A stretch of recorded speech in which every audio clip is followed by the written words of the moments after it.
రాష్ట్ర వ్యాపితంగా చూస్తున్నటువంటి వైఎస్ఆర్ కాంగ్రెస్ పార్టీ నాయకులు కానీ, వైఎస్ఆర్ కాంగ్రెస్ పార్టీ క్యాడర్ కానీ, వైఎస్ఆర్ కాంగ్రెస్ పార్టీ కార్యకర్తలు కానీ గుండెలు రగులుతా ఉన్నాయని మనవి చేస్తున్నా.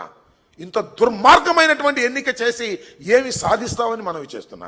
ఈ రెండు గెలవకపోతే నీ ప్రభుత్వం పడిపోద్దా? పులివెందులు ఎప్పుడన్నా గెలిచావా? గెలవలా. అయితే ఏంటి, ఇవాళ గెలవాలి. పోలీసుల చేత ఓట్లెంచు గెలవాలి. పక్క గ్రామాల నుంచి తీసుకొచ్చిన వాళ్ళ చేత ఓట్లెంచు గెలవాలి. గెలిచేం పక్కలు తీస్తావా అని అడుగుతా ఉన్నా నేను. నువ్వు ఒక చరిత్రహీనుడిగా మిగిలిపోతావు.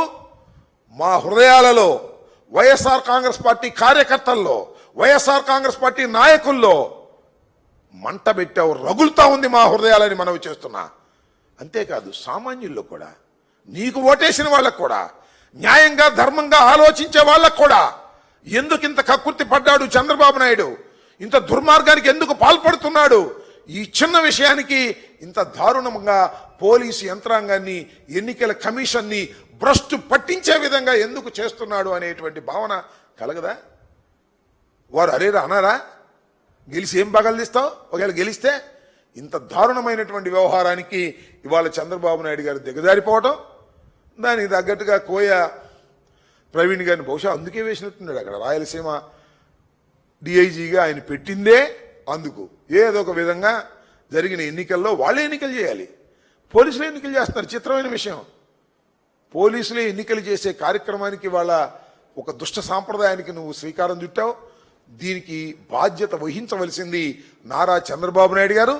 మూల్యం చెల్లించవలసింది కూడా మీరు, మీ అబ్బాయి అనే విషయాన్ని దయచేసి మర్చిపోవద్దని ఇవాళ కోయా ప్రవీణ్ ఎందుకు వెళ్తున్నాడో నాకు అర్థం కాల. చంద్రబాబు మన అవినాష్ గారి ఇంటికి ఒకసారి పంపించారు, అవినాష్ గారిని వెంటబడతా ఉన్నారు. నాకు అర్థం కాల. అంటే దాని ఉద్దేశం ఏంటి? సాయంత్రం 5 గంటల దాకా వాళ్ళు విచ్చలవిడిగా వాళ్ళు ఇష్టం వచ్చినట్టుగా ఓట్లు వేసుకోవడానికి అవినాష్ గారు ఇంటికాడుండి అడ్డం పడతాడేమోననేటువంటి ఉద్దేశమా, లేక ఇంటికాడుండి మీడియాతో మాట్లాడతాడని ఉద్దేశమా?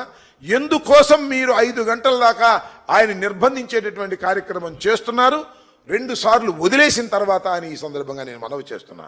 అంతేకాదు, అరే ఎంతమంది అండి, 20 కార్లు 30 కార్లు పెట్టుకుని జమ్మనముడికి ఎమ్మెల్యే గారు తిరుగుతూ ఉంటే దాన్ని పట్టించుకోరు. అక్కడేమో రాంప్రసాద్ రెడ్డి అక్కడికి వచ్చి ఆ బూత్లో దూరతంటే దాన్ని పట్టించుకోరు. అవినాష్ రెడ్డి మాత్రం వెళ్ళకూడదు, వాళ్ళు మాత్రం ఇష్టంగా తిరగాలి. ఇది పోలీస్ ప్లాన్. పోలీస్ ప్లాన్ అనడం కంటే కోయా ప్రవీణ్ గారి ప్లాన్ ఇది.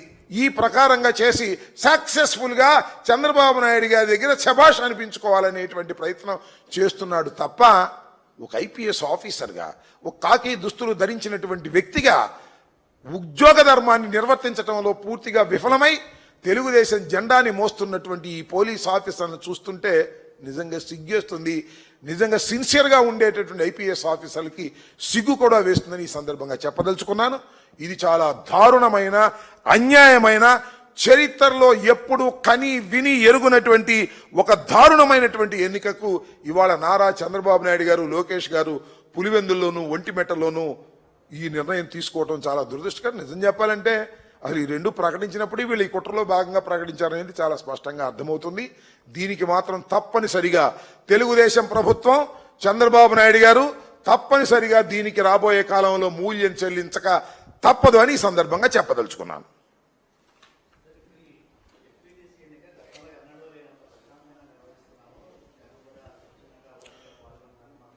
మరి ఎన్నడూ లేనంత ప్రశాంతంగా జడ్పీటీసీ ఎన్నికలు నిర్వర్తిస్తుంటే ఎందుకండి ప్రజలు వెళ్ళి కాళ్ళు పట్టుకుని మా ఓటు మాకు వేయండి అని ఎందుకు బతిమాడుతున్నారు? అవి ఏమన్నా సృష్టించినాయా? ఏమన్నా ఆర్టిఫిషియల్ ఇంటెలిజెన్సీలో సృష్టించినాయా? లేకపోతే ఇందాక రామసుబ్బారెడ్డి గారు చెప్పాడు, ఫోటోలు కూడా రిలీజ్ చేశాడు, జమ్మల మలుగోడు లైన్లో నుంచున్నాడండి పులివెందుల్లో అని. అదేమన్నా ఆర్టిఫిషియల్ ఇంటెలిజెన్స్ అయినా